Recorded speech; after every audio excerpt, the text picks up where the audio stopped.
सारे का बात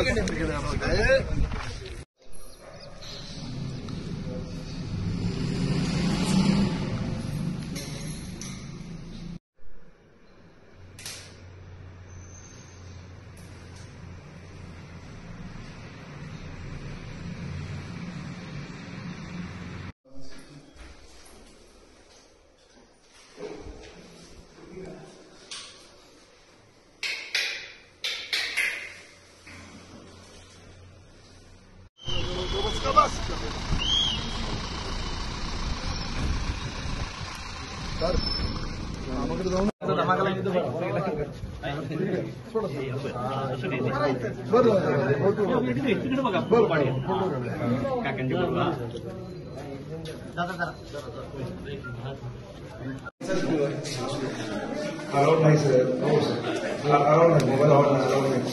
चला हे मोबाईल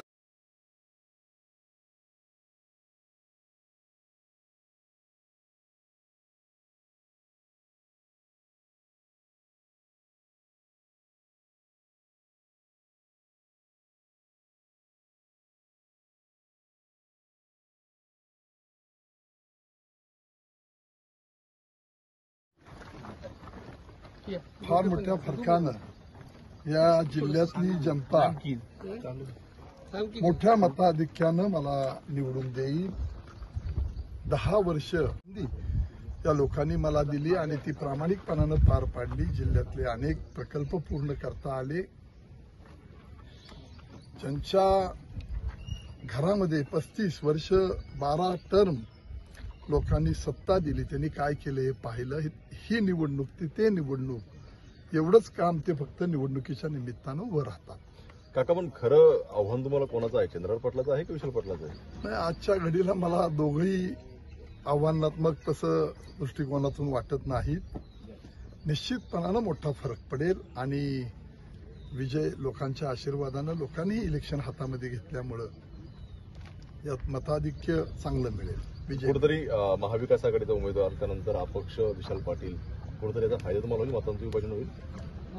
विभाजन आता किती पडतंय ते एकमेकाला मतं त्यावरही बरंचसं अवलंबून आहे.